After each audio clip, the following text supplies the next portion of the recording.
Hello guys, अस्सलाम वालेकुम, नमस्ते, सत श्री अकाल। कैसे हैं आप सब लोग? आई होप आप अच्छे हों और सेफ हों।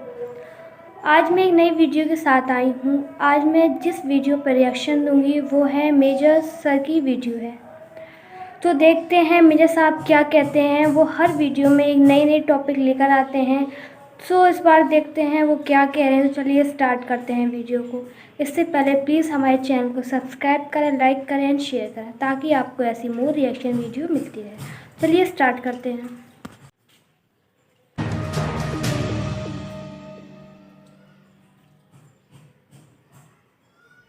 अफ़गानिस्तान इस वक्त जियो पॉलिटिक्स का दुनिया में सबसे बड़ा टॉपिक है। इसी पर आज बात होगी चाणक्य फोरम के रूह रवां चीफ एडिटर और सीईओ जनाब मेजर गौरव आर्या साहब के साथ। मैं उनका पहले स्वागत करता हूं।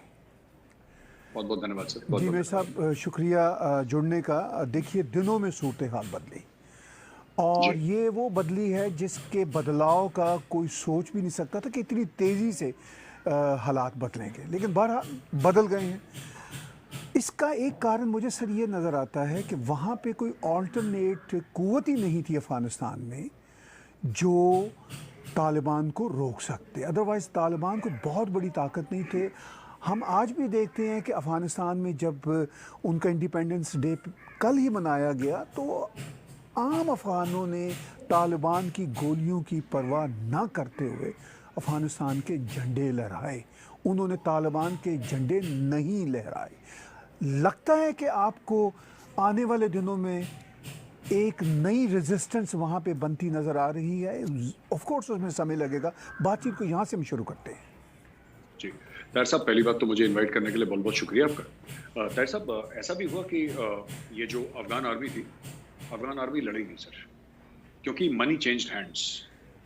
बहुत ज़्यादा पैसा दिया गया लोगों को, कमांडर्स को बीच में, और लोग, अगर अफगान आर्मी लड़के हार जाती ताहिर साहब तो मुझे समझ में आता कि लड़े फिर हार गए, हार जीत होती रहती। It's a game, somebody wins somebody loses। When I say game, I don't want to trivialise it, मैं उसको हल्का नहीं करना चाहता, लेकिन ठीक है, ये जिंदगी खेल है कहते हैं, उसी मतलब उसमें मैं कहना चाहता हूँ कि ठीक है, होता है, कभी कुछ हारते हैं कभी जीतते हैं, ये लड़े नहीं। तो ये जब नहीं लड़े और पैसा लेके गायब हो गए, अशरफ गनी पैसा लेके गायब हो गया सर। इतने पैसे थे कि उसका हेलीकॉप्टर टेक ऑफ नहीं कर पा रहा था, तो उसको कुछ $4-5 मिलियन जमीन पे फेंकने पड़े। वो गाड़ियों में छोड़ा है अपना, वो भाग गया वो।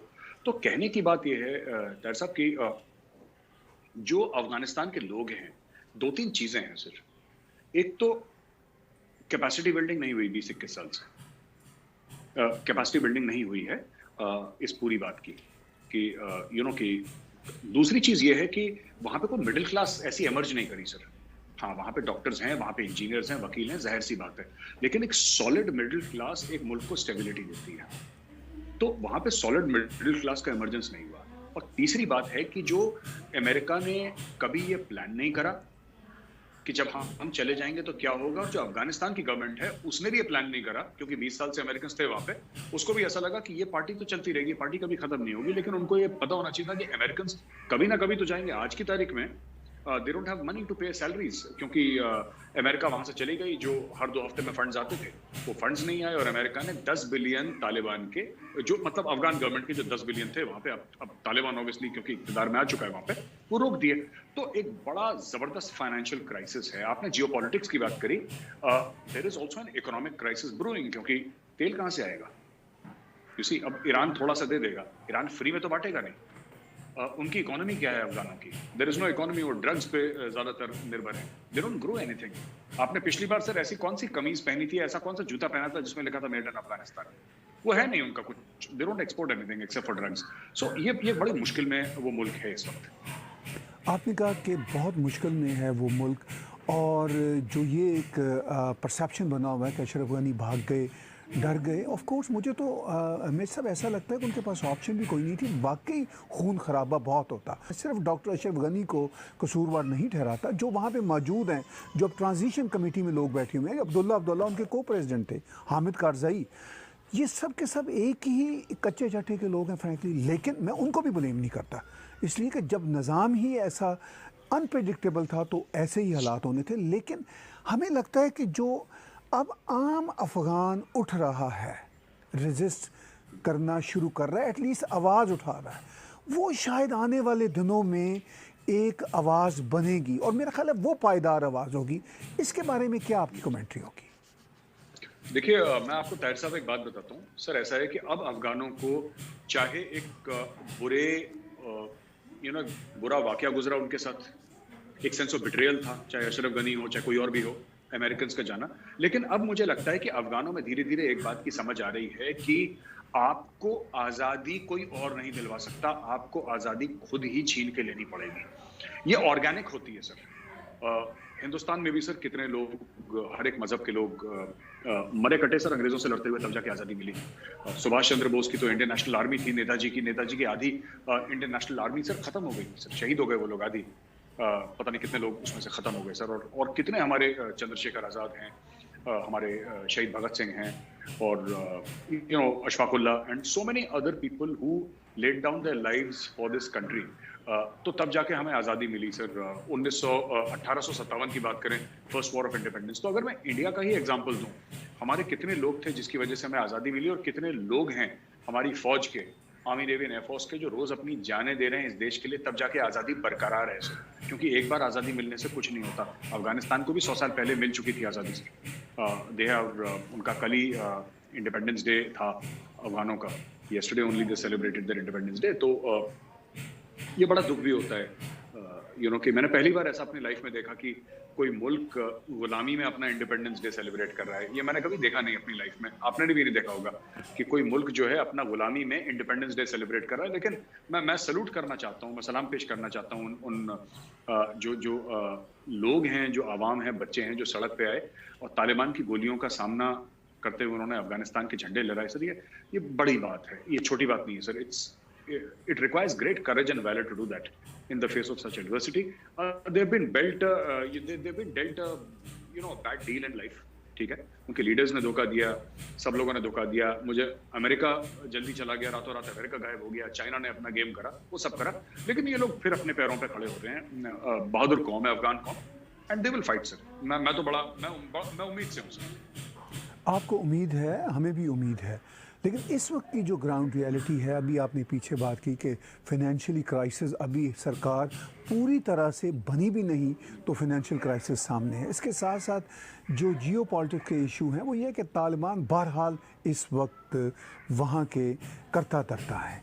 पाकिस्तान में भी इसके बहुत शादियाने एक तरह से बच रहे हैं और बहुत सारे जियो पॉलिटिक्स के आर्टिकल्स भी छप रहे हैं। आपके चाणक्य फोरम पे भी आ रहे हैं, जिसकी वेबसाइट पे भी जाया जा सकता है, और ऐप्स जो हैं आपके दोनों, वो भी हमारे व्यूअर्स आईफोन की हो, एंड्रॉयड की हो, डाउनलोड करके पढ़ सकते हैं। वो सब एनालिसिस आपके हों और दुनिया के मीडिया के एनालिसिस हों, वो हमें ये बताते हैं कि पाकिस्तान में इसकी खुशी है और भारत में इसका गम है। इस पे कैसे आप देखते हैं? देखिए सर, भारत में गम नहीं है, भारत के लिए चैलेंज है। पाकिस्तान में ज़रूर खुशी, क्योंकि मैं आपको बताता हूँ सर, 2-3 कारण हैं, वजूहात हैं क्यों पाकिस्तान खुश है। पहली चीज़ तो पाकिस्तान को ये लगता है कि अशरफ गनी उनके खिलाफ था, जो कि हो सकता है सच्ची हो। अशरफ गनी उनके खिलाफ था, जो उनका जो मुखालफत करता था और वो चला गया, एक ये खुशी है। दूसरी चीज़, पाकिस्तान हर समय इंडिया को ब्लेम करता आया है कि भारतीय एजेंसियों ने क्या करा है कि हर समय अफगानिस्तान की ज़मीन इस्तेमाल करी है पाकिस्तान के ऊपर अटैक करने के लिए, चाहे तहरीक तालिबान पाकिस्तान हो या कोई भी अन्य टेररिस्ट आउटफिट हो। भारत ने ऐसा अफगानिस्तान की ज़मीन से, ऐसा पाकिस्तान का मानना है सर। और तीसरी सबसे बड़ी बात है कि उनको कहीं ना कहीं ये लगता है कि जो कश्मीर है और तालिबान उनके लिए कश्मीर आज़ाद कर देगा, ये उनके मन की बात है। ये 2-3 चीज़ें हैं सर। तो मैं इसको ब्रीफली बता दूं कि सबसे पहली बात तो सर कि अशरफ गनी अगर उनके खिलाफ है तो ठीक है, कोई बात नहीं। इनकी भी डिप्लोमेसी कमज़ोर है पाकिस्तानियों की, और इन्होंने कभी अफगानिस्तान के लिए काम नहीं करा सर। आप एक नॉर्मल अफगान से पूछिए, जब उनके इंडिपेंडेंस डे के झंडे लगाए गए थे तो आम अफगानों ने पाकिस्तान हाय हाय, पाकिस्तान मुर्दाबाद के भी नारे लगाए थे सर वहाँ पे। They had those things sir. तो उन्होंने नारे भी लगाए वहाँ पे, और तो एक हेट्रेड है पाकिस्तान के लिए एक आम अफगानी की नज़र में। हम तो चाइना जैसे नहीं है सर। हमने $3 बिलियन का अगर हमने इन्वेस्टमेंट वहाँ पे करा तो इन्वेस्टमेंट था नहीं, क्योंकि इन्वेस्टमेंट में रिटर्न होती है सर। इन्वेस्टमेंट में आप कहते हैं कि मैंने 3 बिलियन लगाए हैं, मुझे 6 बिलियन चाहिए या 4 बिलियन चाहिए, मुझे कुछ वापस चाहिए। वापस तो हमने कभी मांगा नहीं, कोई एक कागज दिखा दे सबूत के तौर पे। अब तो भाई अगर हमने गवर्नमेंट के साथ कुछ साइन करा होगा, अफगानिस्तान की गवर्नमेंट के साथ, तो वो तो कागज तालिबान के हाथ में है ना, तालिबान इंटरनेट पे डाले उसको, बोले कि साहब इंडिया ने सूद मांगी थी, इंडिया ने रिटर्न मांगा था, पैसे वापस मांगे थे, प्रॉफिट मांगा था, कुछ बताएं। हमने डैम बनाया, सलमा डैम, हमने कुछ नहीं मांगा, हमने सड़कें बनाई, हमने कुछ नहीं मांगा। और ये सब तालिबान ने भी कहीं ना कहीं इसका जिक्र करा और बोला कि ठीक है, जो इंडिया ने बनाया हम शुक्रगुजार हैं और हम उसको तोड़ेंगे नहीं, और ये सब। तीसरी बात है कि इनको तालिबान कश्मीर दिलवा देगा, तो ये बात तो बिल्कुल मुझे ताहिर साहब एक्चुअली, मैं माफ कीजिएगा, मुझे समझ में नहीं आती। ठीक है, कश्मीर अगर पाकिस्तान को लेना है तो वो पाकिस्तान को लेना चाहिए, है ना।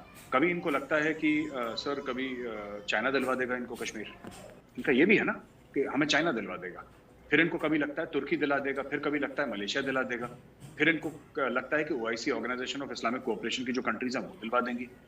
फिर इनको अब आजकल इनको लगने लगा कि तालिबान, उम्मीद इनको सबसे है सर, अगर नहीं किसी से उम्मीद है तो जनरल कमर जावेद बाजवा से उम्मीद नहीं है इनको।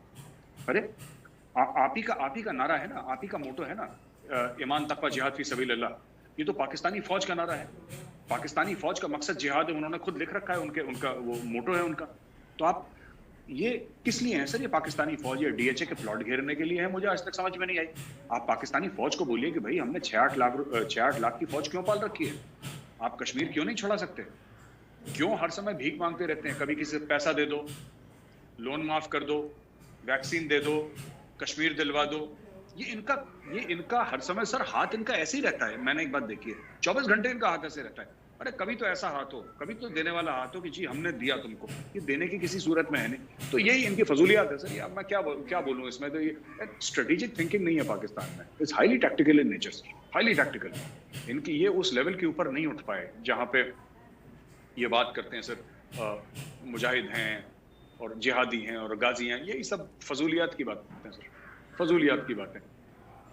देखिए, तालिबान ने अपने कब्ज़े के बाद जो 2-3 प्रेस कॉन्फ्रेंसेस की हैं, उनमें बार बार उनका कहना है कि हम अपनी सरज़मीन को किसी भी देश के ख़िलाफ़ इस्तेमाल नहीं होने देंगे। जब वो ये कहते हैं तो उनका ज़्यादा इशारा भारत और वेस्टर्न वर्ल्ड होता है।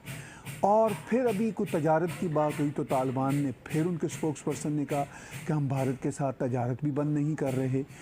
और जो एक्सपर्ट्स हैं वो ये कह रहे हैं कि तालिबान ऑफ कोर्स उनका एक नेचुरल रिलेशनशिप पाकिस्तान के साथ बनता है, मगर वो पाकिस्तान के लिए भी चैलेंज रहेंगे, क्योंकि पाकिस्तान की जो लाइन है, जो इमेजिनरी लाइन होती थी, इन्होंने फेंस बनाई है अभी कुछ सालों में, तो वो तालिबान भी शायद ना माने। एक तो ये मसला पाकिस्तान के लिए भी होगा, मगर इनका एक नेचुरल अलाइंस भी होगा। भारत को क्या आफ्टर ऑल ऐसे खदशात हो सकते हैं, क्या चैलेंजेस हो सकते हैं अदर देन कश्मीर, अफ़गानिस्तान में तालिबान के आ जाने पर? सर 2-3 चीज़ें हैं। मैं आपको बताता हूँ कि जो ड्यूरेंट लाइन है सर, वो तो मानते नहीं सर ये पश्तून जनरली ना। ग्रेटर अफगानिस्तान की बात करते हैं, ग्रेटर पख्तूनिस्तान की बात करते हैं, they don't believe in the Durand line. पहली बात तो ये है सर। दूसरी बात ये है कि मुझे लगता नहीं है कि अब नेचुरल एक अलायंस है पाकिस्तान और अफगान तालिबान के बीच में। और मैं इसलिए कह रहा हूँ क्योंकि एक ज़माना था जब तालिबान को पाकिस्तान की ज़रूरत थी, उनके सेफ हाउसेस थे, उनके पाकिस्तान में रहना वगैरह। अब ये तालिबान जो है सर, ये तालिबान ने काफ़ी, आपने देखा होगा कि किस तरीके से, ऐसी बात तालिबान ने कभी नहीं करी। जैसे अभी तालिबान बात कर रहा है कि ट्रेड भी चलनी चाहिए, औरतें भी काम करेंगी, वो चाहे झूठी बोल रहे हो, चाहे स्क्रीन सेवर हो। Fact of the matter is that ये तो है वहाँ पे ना सर। बात तो कर ही रहे हैं वो लोग। क्यों बात कर रहे हैं? क्योंकि ये तालिबान सर, ये सोशल मीडिया समझता है, ये मेन स्ट्रीम मीडिया समझता है, ये तालिबान जो है ये टेलीविजन का पावर समझता है सर, ये ट्विटर का पावर समझता है, फेसबुक का पावर समझता है। इसको पता है कि नैरेटिव बिल्डिंग क्या है, पब्लिक ओपिनियन क्या है, क्योंकि ये 20-21 साल भटके हैं।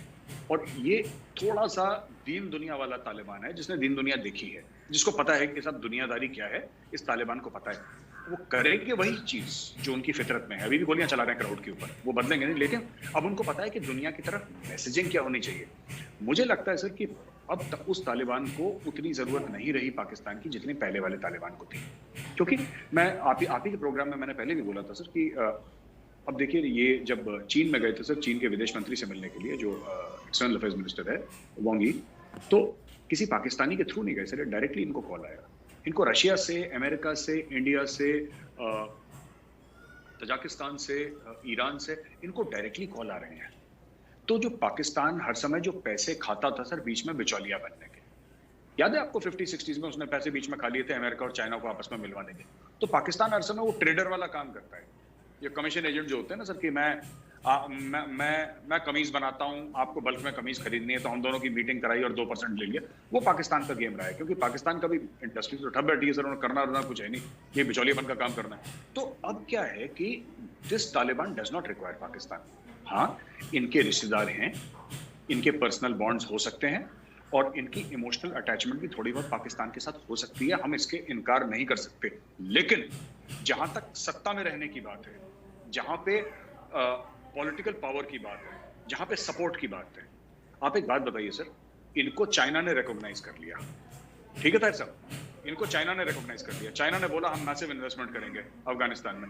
अब आप बताइए, चाइना के साथ इनका बॉर्डर मिलता है, इनको पाकिस्तान चाहिए, किस लिए चाहिए सर? रशिया ने बोला कि they are good people, they are sensible people, है ना जी। आमू दरिया पार करके तो आए थे रशियंस 79 में, फिर आमू दरिया पार करके 89 में चले गए, 10 साल के लिए यहाँ पे आए थे। रशियंस आर सेइंग, जो यूएसएसआर था अब रशिया है टूट के, वो कह रहे हैं कि दे आर सेंसिबल पीपल। कल अगर इनको रशिया रिकॉग्नाइज कर लेता है, इनके पास, इनके जिसका दोस्त रशिया हो, जिसका दोस्त चाइना हो, दोनों permanent members of the United nation security council, ठीक है, दोनों अपने लेवल पे सुपर पावर्स, ठीक है। अमेरिका को लोन सुपर पावर मानते हैं, लेकिन Russia is also no less a power, Russia is still a very big power, China is an economic power house, ठीक है सर। आपको उनको क्यों चाहिए पाकिस्तान, किस लिए चाहिए पाकिस्तान? क्या पाकिस्तान दे, कैसे पैसे दे नहीं सकता उनको पैसे दे नहीं सकता, उनको पाकिस्तान से हथियार नहीं चाहिए। भाई आपको चाहिए होंगे, आप रशिया से मांग लेंगे ना। और रशिया को अफगानिस्तान आने के लिए पाकिस्तान से आने की जरूरत नहीं है, चाइना को अफगानिस्तान आने के लिए पाकिस्तान की जरूरत नहीं है। तो पाकिस्तान तो बस देखिए, पाकिस्तान का जो सेल बाय डेट जिसको कहते हैं ताहिर साहब, वो खत्म हो गई है, ठीक है। अब वो ठीक है, जो थोड़ी बहुत है दिल की बातें हैं, इतने साल रहे हैं पाकिस्तान को, पाकिस्तान में जिसके बच्चे पैदा हुए हैं, वो थोड़ा बहुत इमोशनल अटैचमेंट है। लेकिन जो हम रियल बात करते हैं पॉलिटिक्स की, हम बात रियल करते हैं सत्ता की, रूलिंग की, उसके लिए उनको पाकिस्तान की जरूरत अब नहीं है इस तालिबान को। आपने कहा कि तालिबान को शायद पाकिस्तान की अब ज़रूरत उस तरह नहीं है जिस तरह हुआ करती थी, लेकिन पाकिस्तान का तालिबान के साथ जो ऑब्सेशन है वो तो बहुत हाइट पे नज़र आता है। और वो इस्लामी उम्मा की बात भी करते हैं, चाहे पाकिस्तान में ख़ुद इस्लाम के कई शेड हों, अफ़गानिस्तान में भी कई इस्लाम के शेड हैं, इस्लामी दुनिया में इस्लाम के कई शेड हैं। तो ये जो ऑब्सेशन है पाकिस्तान का तालिबान के लिए, इसकी फिर क्या वजह आपको समझ आती है? देखिए सर, पाकिस्तान में और कुछ है नहीं। पाकिस्तान में क्या है? ऑब्सेशन के लिए सिर्फ इस्लाम रह गया सर। पाकिस्तान किससे ऑब्सेस्ड होगा सर? ओलंपिक से ऑब्सेस्ड होगा, इकोनॉमी से ऑब्सेस्ड होगा, साइंस एंड टेक्नोलॉजी से ऑब्सेस्ड होगा, इंफॉर्मेशन टेक्नोलॉजी से ऑब्सेस्ड होगा, ट्रेड से होगा, कॉमर्स से होगा, एग्रीकल्चर से होगा, स्पेस प्रोग्राम से होगा। आप मुझे बताइए ताहिर साहब, पाकिस्तान ऑब्सेस्ड किससे? उसके पास तो सब ठप है ना, सब ठप है, कुछ तो होता नहीं पाकिस्तान में। एक जमाने पे net exporter of food grain, net importer of food grain बन गया है। तो पाकिस्तान क्या करेगा? उसके पास एक ही अफीम है, जिसको बोला था ना सर कि I think it was Karl Marx who said that religion is the opium of the masses. आवाम की अफीम है मजहब, तो अफीम चटा रहे हैं सर लोगों को। और तालिबान का उनको अभी भी, जो उनके पुराने रिटायर्ड ऑफिसर्स हैं ये पाकिस्तान आर्मी के, और कुछ सीनियर जर्नल हैं जिन्होंने अपने इनिशियल डेज में वो जिहाद विहाद का ये चूरन खिलाया होगा अफगानिस्तान में इन दी 80s, राइट, वो भी अभी जनरल लेवल के होंगे, मिड 80s के, जिन्होंने उस समय वो देखा है, जो भी देखा है उन लोगों ने। So those people still have that romantic fascination with the Taliban, with जिहाद, विद दिस एंड दैट। ये देखिए, तालिबान को क्या जरूरत है कहने की कि हम अपनी जमीन इस्तेमाल नहीं होने देंगे किसी और के लिए, किसी नेबर के खिलाफ। इसका मतलब क्या है सर? इसका मतलब ये है कि चाहे वो जमीन इस्तेमाल होने दें या ना होने दें, ये तो समय ही बताएगा। We can not trust the Taliban, but the fact of the matter is कि तालिबान समझता है कि ये मैसेजिंग, ये ऑप्टिक्स जरूरी है। तालिबान ये समझता है कि इसके बिना हमारा काम नहीं चलेगा, and that is extremely important. जब आपको पता है कि you have a hook with the Taliban. Taliban क्या चाहता है कि 50 कंट्रीज हमें रिकॉग्नाइज करें। तालिबान ये चाहता है हम यूनाइटेड नेशंस में पहुंचे। तालिबान ये चाहता है कि हम वर्ल्ड बैंक से बात करें, हम IMF से बात करें। तालिबान ये चाहता है कि हमें एक लेजिटिमेट गवर्नमेंट समझा जाए, राइट। तो ये सब तालिबान चाहता है। कैसे होगा? ये औरतों को कोड़े बरसा के और बंदों की खोपड़ियों में पिस्टल से या AK-47 से गोली मार के, या बच्चों को किडनैप करके, या ये सब तो करके कोई होगा नहीं। तो यू हैव टू डिसाइड कि भाई आपको करना क्या है। तो Taliban has taken a certain path. Pakistan का ऑब्सेशन धीरे धीरे सर यार पुरानी मोहब्बत है, जाते जाते जाएगी, इमीडिएटली जाएगी नहीं।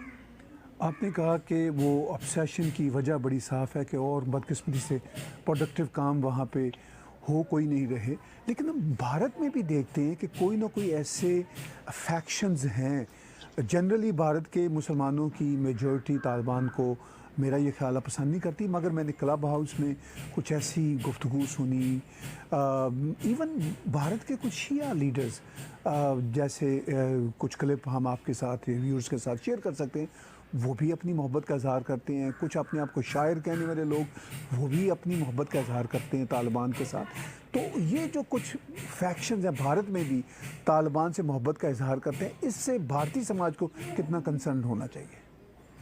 देखिए सर, ये पता है क्या, ये मैं आपको बताता हूँ, थोड़ा सा एक पाकिस्तान प्रेम भी है इससे। क्योंकि देखिए, अगर हम मुसलमान की बात करें, हम इस्लाम की बात करें, तो जो बेचारे अफगान हैं, जो भाग रहे हैं, जहाज़ों से गिर रहे हैं बेचारे, और जिनके बच्चे मर रहे हैं, वो भी तो मुसलमान हैं सर, वो भी तो मुसलमान हैं। ये लोग जो हैं, ये मुसलमान में भी फ़र्क करते हैं, है ना सर? ये मुसलमान में भी फ़र्क करते हैं। पाकिस्तानी मुसलमान अच्छा है, अफगान मुसलमान बुरा है। ये माइंडसेट है, क्योंकि इन लोगों का जो आइडियोलॉजिकल किबला जो है, नजरियाती किबला जो है, वो पाकिस्तान की तरफ पॉइंट करता है, right? And many of them, इनके फोर फादर्स थे who were involved in the Pakistan movement. तो अब ये गए नहीं वहां पे, अब यही चक्कर है ना कि अब गए नहीं। तो आप ठीक कह रहे हैं कि 99% ऑफ द इंडियन मुस्लिम्स, उनको कोई तालिबान से लेना दे, वो अपने सर अपनी दाल रोटी के चक्कर में है, नौकरी, ठीक है, बेटी बेटे पढ़ जाएं। मेरे कितने मुस्लिम फ्रेंड्स हैं सर, उनका चक्कर ही पता है, वो कभी तालिबान वालिबान के चक्कर नहीं पड़ते। उनका सिंपल सा काम है कि मेरी सैलरी इतनी थी, अब मुझे वहां से कोविड के चलते सैलरी बढ़ी नहीं मेरी 1 साल से, अब मुझे वहां से जॉब ऑफर मिल रहा है तो मेरी 20% सैलरी बढ़ जाएगी। उनके ये कंसर्न है। जो मेरे दोस्त हैं, मैं उनकी बात कर रहा हूँ। किसी का ये कंसर्न है कि यार मेरी बहन पढ़ाई करना चाहती है, तो मैंने बैंक से लोन लिया है और वो अभी डॉक्टर बनने जा रही है, उनके ये कंसर्न है। पर क्या होता है कि कुछ लोग ऐसे हैं जो तालिबान को पसंद करते हैं। मैं उनसे सिर्फ एक कहना चाहता हूँ कि सर, अगर आपको तालिबान इतना अच्छा लग रहा है, तो आप थोड़े समय के लिए वहां पे वक्त गुजारिए। आप थोड़ा जाइए अफगानिस्तान में, तालिबान एक बार। ये जो शायर है ना, मुनव्वर राणा, ये कहते हैं कि साहब तालिबान ये, तालिबान वो, और कि इनको ये नहीं पता कि ये जो काम करते हैं, जिससे मुनव्वर राणा का घर चलता है, तालिबान की नजरों में वो भी गुनाह है, राइट? तालिबान की नजरों में किसी भी किस्म की तफरीह जो है वो गुनाह है। वो टांग देंगे सर, वो तालिबान है ही ऐसे, they are criminal elements, they are terrorists. वो टांग देंगे इनको यहां से इंडिया का कॉन्स्टिट्यूशन इस्तेमाल करके, इंडिया का फ्रीडम ऑफ एक्सप्रेशन इस्तेमाल करके आप तालिबान की तारीफ कर सकते हैं, क्योंकि इंडिया अलाउ करता है आपको। आप कह सकते हैं कि मुनव्वर राणा कह सकते हैं कि उनको तालिबान पसंद है। मैं सिर्फ ये रिक्वेस्ट करना चाहता हूं कि मुनव्वर राणा साहब, आप बड़े अजीम शायर हैं, आप बड़ी शख्सियत है, आप एक काम करिए कि आप बीच काबुल में जाके 2-4 शेर वहां पे भी सुना दीजिए तालिबानों को कि मैं इंडिया से आया हूं, मैं आपको शेर सुनाना चाहता हूं। तब आपको पता लग जाएगा कि कितनी मुकर्रर कहते हैं और कितनी वाह की दादें मिलती हैं आपको। वो तो सीधा गोली चलाते हैं तालिबान वाले, उनको शायरी वायरी तो समझ में आती नहीं है।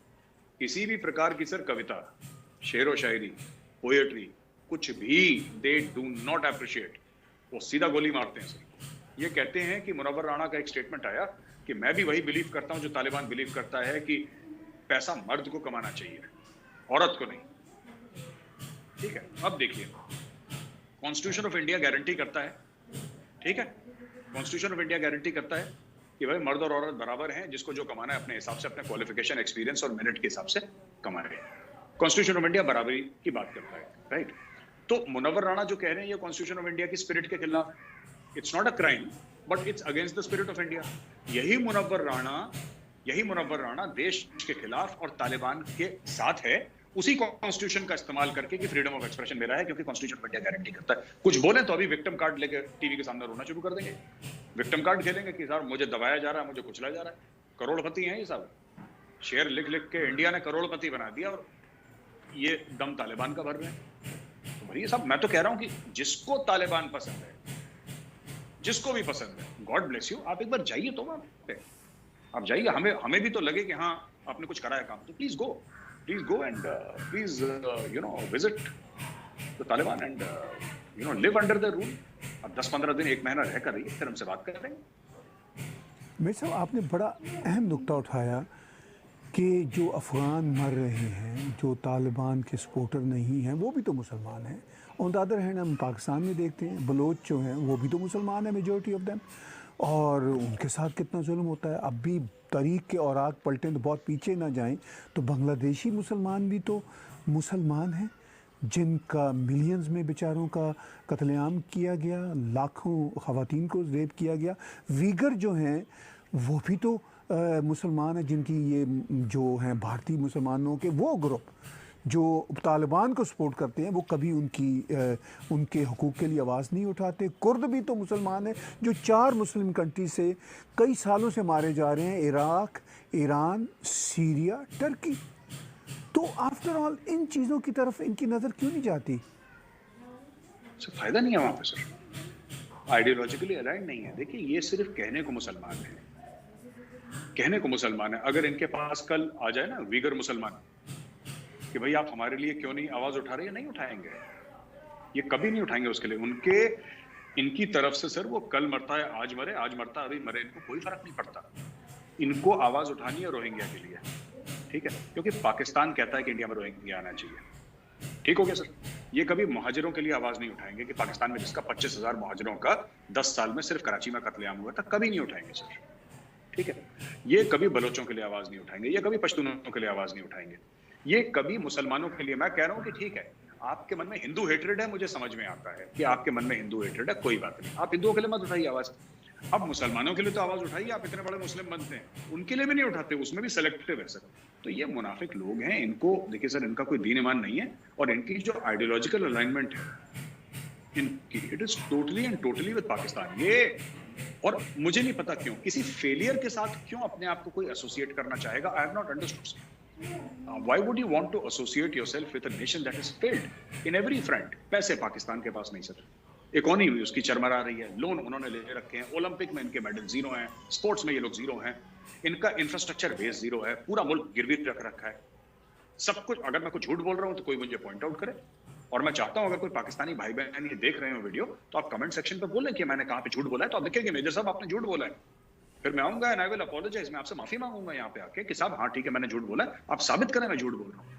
आपके पूरे मुल्क को गिरवी रख दिया है, पूरे मुल्क को, लेकिन ख्वाब तालिबान आएगा कश्मीर आजाद करेगा, इनको ये नहीं पता कि सर कल का खाना कहां से आएगा, इनको ये नहीं पता कि कल हमारा मुल्क चलेगा कैसे, इनको ये नहीं पता कि 6 महीने के बाद अपनी फौज को तनख्वाहें कहां से देंगे, इनको ये नहीं पता कि अगले साल जो इनको 25-30 बिलियन डॉलर चाहिए पाकिस्तान चलाने के लिए, वो अगला 25-30 बिलियन डॉलर कहां से आएगा, इनको ये नहीं पता है। पर इनको ये पता है कि बस जिहाद फी सबीलिल्लाह, बस इनको ये पता है, इसीलिए तो बेड़ा गर्क हो गया इस मुल्क का सर। वापस हम आते हैं मेजर साहब अफ़गानिस्तान की सूरत हाल की तरफ, कुछ बातें और करते हैं वहाँ के जो हालात हैं। मुझे ये बताइए कि नॉर्दर्न अलायंस एक बहुत बड़ा वहाँ पे फोर्स का मंबा होता था, उनकी जो फोर्स थी वो तालिबान के लिए रेजिस्टेंस थी। आपको लगता है कि अब जब कि नई सूरत हाल बनी है, जब अफ़गान ने देख लिया, अफ़गानों की बड़ी तादाद ने देख लिया कि तालिबान तो वो कुछ करेंगे जो वो करना चाहेंगे, जो उनके प्रोटेक्टर थे वो भी उनके प्रोटेक्टर नहीं थे, अब शायद वो अपने हकूक़ के लिए खुद लड़ें, तो क्या नई जो फोर्सेस हैं वहाँ पे उभरेंगी? क्योंकि ये तो एक समाज में मुमकिन नहीं है कि एक ही तरह की फ़ोर्स अपनी डिक्टेटरशिप चलाती रहे, तो जो नई फोर्सेस उभरेंगी उनमें नॉर्दर्न अलायंस का या किसी और फोर्स का कितना बड़ा अमल दखल होगा? सर काफ़ी बड़ा मुझे लगता है डेवलप कर रहे हैं। अमरुल्लाह सलेह पहुँच गए हैं पंजशेर कुछ दिन पहले, और वहाँ पे अहमद शाह मसूद के साहिबजादे जो हैं अहमद मसूद, वो भी वहाँ पे हैं, और लोग भी हैं। ये सब ये पहले के जितने अब्दुल्ला वगैरह ये सब लोग थे पुराने, ये सब नॉर्दर्न अलायंस के ही लोग हैं। क्या हुआ कि नॉर्दर्न अलायंस इसलिए तितर बितर हो गया क्योंकि 9/11 के बाद जब अमेरिकन बॉम्बिंग हुई एयरक्राफ्ट से तो तालिबान भाग गया सर, तो वहाँ पे ये लोग काबिज हो गए। बट अब तालिबान वापस आ गया तो नॉर्दर्न अलायंस जो है it is taking shape once again. और हमें ये नहीं भूलना चाहिए कि जो पॉपुलेशन है पश्तून की, Pashtuns are the largest in Afghanistan but they are still 45%। 55% जो हैं सर वो और एथनिसिटीज के हैं, जिसमें हजारास भी शामिल हैं सर, जिसमें उज़्बेक भी शामिल है, जिसमें ताजिक भी हैं, जिसमें कुछ चंद बलोच भी हैं।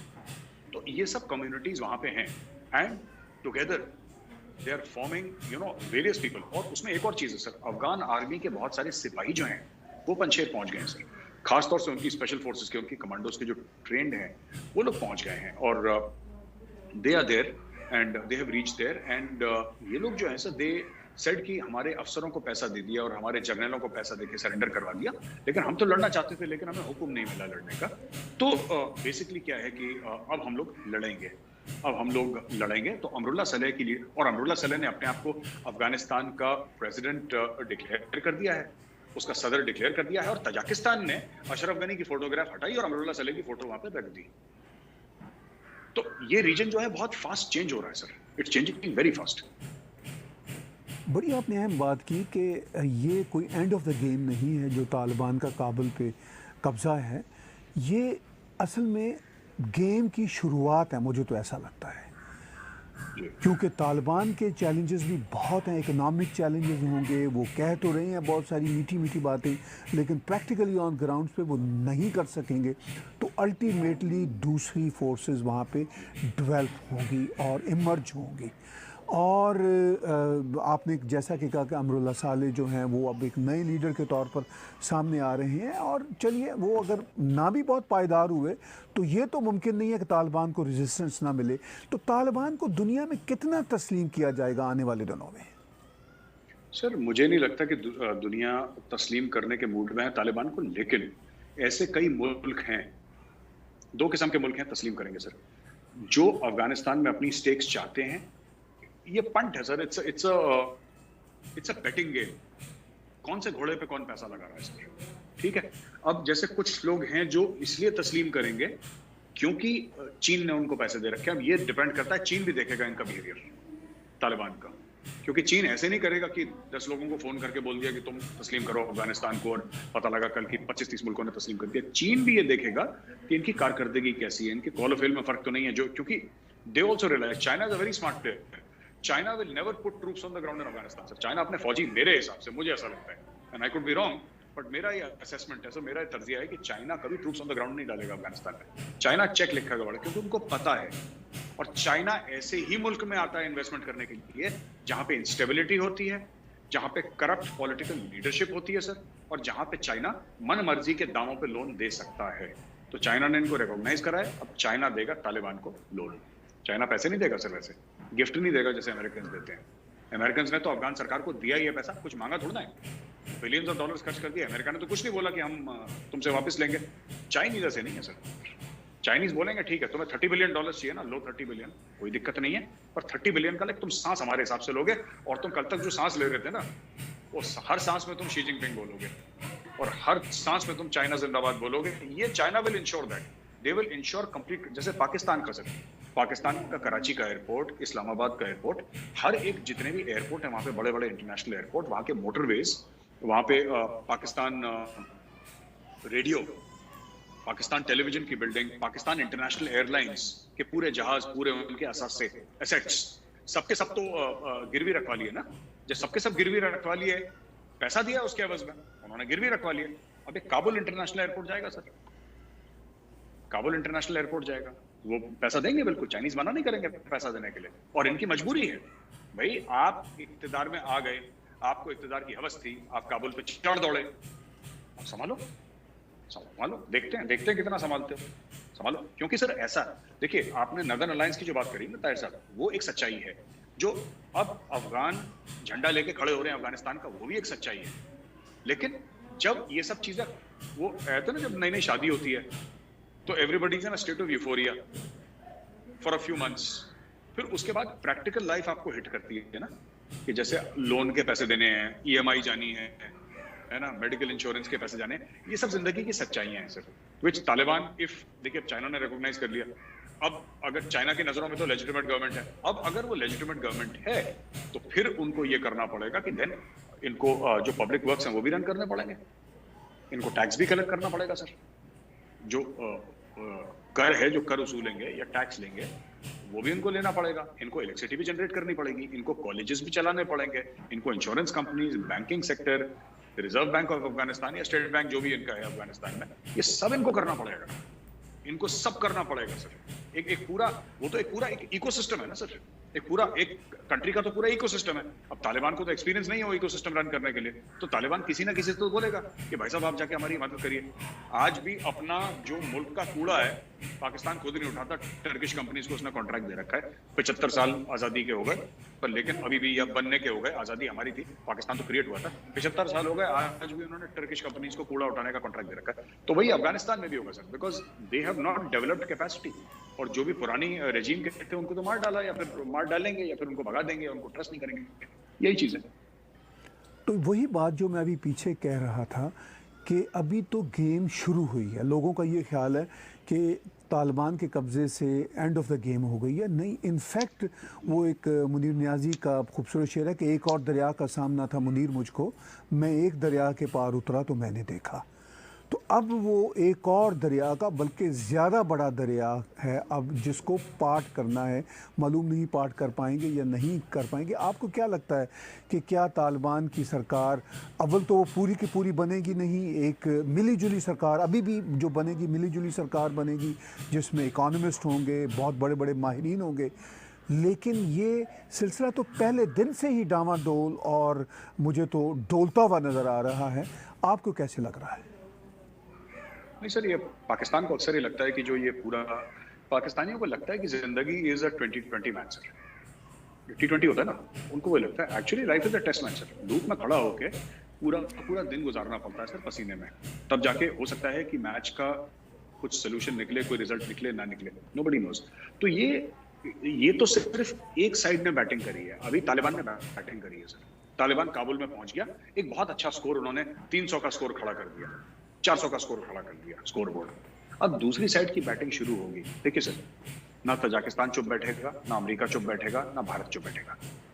ठीक है सर, अगर किसी को लगता है, और ये जो पाकिस्तानी अक्सर ये कहते हैं ना कि भारत की अरबों डॉलर की इन्वेस्टमेंट डूब गई, इन्वेस्टमेंट थी नहीं सर, वो तो डे वन से वन वे ही था, वो हमने तो कुछ मांगा नहीं।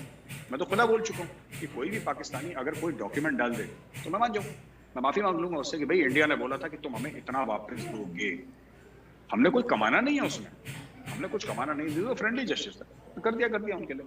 हमने कुछ प्रॉफिट कभी नहीं बोला कि हमें इसमें प्रॉफिट कमाना है जैसे चीन ने पाकिस्तान में कमाया। ठीक है, पहली चीज ये।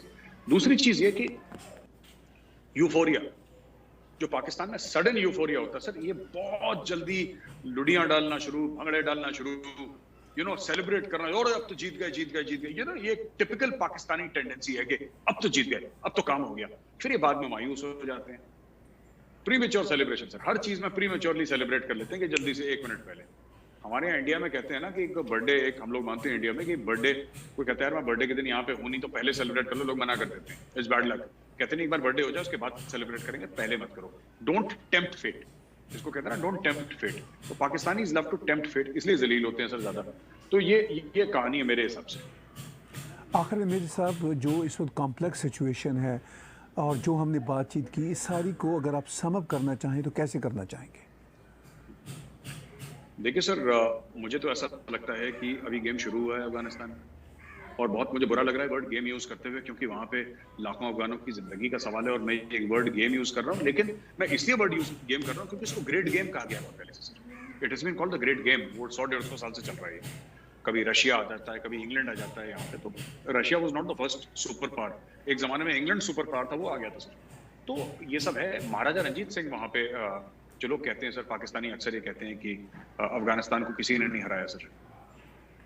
ये कहते हैं ना कि अफगानिस्तान कभी किसी के सामने झुका, ऐसी बात नहीं है सर। महाराजा रंजीत सिंह ने, जो वहाँ के लोकल थे सर, जो उस जमाने के तालिबानी थे, तालिबान तो बना नहीं था उस जमाने में, लेकिन जो उस जमाने के तालिबानी थे सर, मार मार के दुम्बा बना दिया था महाराजा रंजीत सिंह की फौजा ने, and they ruled from Kabul. Afghanistan was part of the Sikh empire sir. सिखों ने बिल्कुल हवा टाइट कर रखी थी वहाँ पे, लेकिन अब बात यह है कि वक्त का पहिया चलता है। तो मेरा कहने का बात है कि आगे चल के भी यहाँ पे अभी कॉम्प्लेक्स डायनेमिक्स आ रहे हैं, अभी नोबडी नोज, अभी हम लोग भी, बड़ी मीडिया वाले भी हम बड़ी नजर बना के देखें, लेकिन मेरा एनालिसिस ये सर, मेरा तर्जिया ये है कि अभी हम इसको जज ना करें सिचुएशन को। आप 6 महीने 1 साल देखें, आपको दिखेगा अलग अलग चीजें होते हुए सर, अलग अलग चीजें होते हुए। अभी चाइना को भी सरप्राइज मिलेगा, हो सकता है चाइना ने ऐसी हड्डी मुंह में डाल दी हो सर, जो ना उगले बने चाहे निगले बने चाइना को सर। ये भी हो सकता है, बिकॉज अफगानिस्तान में हो सकता है, क्योंकि इट्स अ एंडलेस पिट। हम लोगों ने अफगान आर्मी ट्रेन करी सर, इंडिया ने अफगान आर्मी ट्रेन करी, अमेरिका ने अफगान आर्मी ट्रेन करी। अब मैं ताहिर साहब आपको बताता हूँ ना, हम लोग हथियार दे सकते हैं, हम लोग हथियार चलाना सिखा सकते हैं, जज्बा हम थोड़ा ना डाल सकते हैं। अगर आप बताइए कि अगर मैं ही हूँ अफगान आर्मी में, और मुझे बोला है कि ठीक है तुम्हारी बेहतरीन ट्रेनिंग है, बेहतरीन हथियार है तुम्हारे पास, और तुमने इंडिया या अमेरिका में तुमने ट्रेनिंग करी, इंडियंस या अमेरिकन में तुमने ट्रेन करा है, सामने वाला आता है तुम्हें देता है 2 लाख रुपए और तुम कहते हो ठीक है चलो यार मुझे लड़ना ही नहीं, तो इसमें ना इंडिया की गलती है ना अमेरिका की गलती है। अगर किसी को अपना ईमान बेचना है तो सर उसमें I mean what can anybody do, what can anybody से, ये तो कुछ नहीं कर सकता। तो लोग पैसा लेके गए, अशरफ गनी भी पैसा लेके गया सर, उनका जो मार्शल है, मैं नाम भूल रहा हूँ उसका, भला आदमी, वो भी पैसा लेकर गया, सब लोग पैसा लेकर गए, चाइनीज ने पैसा बांटा, सब लोग फुर हो गए सर अपनी हवाई जहाज अपने हेलीकॉप्टर लेके, और आम अफगान को मरने के लिए छोड़ गए तालिबान के अंदर। बहुत बहुत शुक्रिया मेरे साहब। जब आप और मैं कहते हैं कि अभी गेम शुरू हुई है तो हम वो इसको सिंबॉलिकली कहते हैं, चूँकि बदकिस्मती ये है कि पॉलिटिक्स में यही एक रोल वर्ड है। बहुत बहुत शुक्रगुजार हैं, धन्यवाद आपका कि आज आपने हमें फिर वक्त दिया। व्यूअर्स बातचीत सुन रहे थे मेजर गौरव आर्या जी की, और उन्होंने खुलकर जो इस वक्त की जियोपॉलिटिकल सिचुएशन है अफ़गानिस्तान और उस रीजन की, उस पर बातचीत की। हमारा यूट्यूब का चैनल सब्सक्राइब कीजिए, हमें आप स्पॉन्सर भी कीजिए पैट्रॉन के राही, या हमें क्रेडिट कार्ड के राही, या पेपॉल के राही। मैं आज एक बार फिर आप सबका शुक्रगुजार हूँ कि आपने मेरा और मेजर गौरव आर्या साहब का एनालिसिस देखा और सुना। आप मेजर गौरव आर्या की वेबसाइट चांकिया फोरम को ज़रूर विज़िट कीजिए, उनके जो ऐप्स हैं आईफोन के और एंड्रॉयड के ज़रूर डाउनलोड कीजिए। बहुत बहुत धन्यवाद, बहुत बहुत शुक्रिया आज का ख़ुसूसी ताज़ा देखने और सुनने का। Subscribe Tag TV YouTube channel and press the notification button.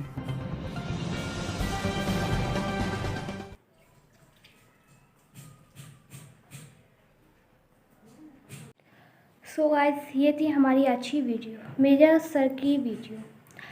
ज़्यादातर बात की गई है तालिबान के ऊपर, स्पेशली बात भी तालिबान के ऊपर भी की गई है। सो बेसिकली मेजर गौरव आर्या डिस्कशन करने का आज मेजर पॉइंट था वो यही था कि जो तालिबान है, अफ़गान तालिबान है, जो बेसिकली तो अफ़गान से जो तालिबान लोग हैं, अफ़गानी लोग हैं, ना तो वो जहाँ से जाने देंगे और ना ही उनको अलाउ कर रहे हैं। और रिसेंटली हम लोगों को ये न्यूज़ भी सुनने को मिली थी कि उन लोगों को भले कोई भी रिलीजन से बिलोंग करता हो, जैसे सिख कम्युनिटी या हिंदू कम्युनिटी से, लेकिन मतलब उनको अलाउ नहीं कर रहे हैं। मतलब सबको यही कह रहे हैं कि आप यहीं पर ही स्टे करें, आप यहीं पर ही रुकें। और इसके बाद भारत ने भी रिवर्स स्टार्ट कर दिया है और कहा है कि आप आना चाहते हैं तो इमरजेंसी पर वीज़ा मिल जाएगा। स्पेशली अफ़गानिस्तान के लोगों के लिए बात की गई है। अभी सुनने में तो आया है कि पाकिस्तान बॉर्डर के पास बैठे हुए हैं, गेट खुलेगा वो एंटर हो जाएंगे, लाखों की तादाद में, हज़ारों में तो आएंगे नहीं।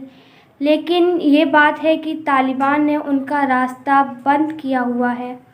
उसका रीज़न क्या है कि उन लोगों को जो बिजनेस है वो चलेगा कैसे जब होगा ही नहीं। अभी रिसेंटली हमें कुछ और भी सुनने को मिला था कि जब पाकिस्तान जो कोरोना सिस्टम चल रहा है, आज ये वायरस चल रहा है, तो इसी का ही मतलब हथियार बनाकर हमारे ख़िलाफ़ चल रहे हैं, मतलब पैसे कमाने के लिए। अब मुझे ये नहीं पता कितनी ये बात कंफर्म बात थी या कितनी झूठ थी या कितनी फेक थी।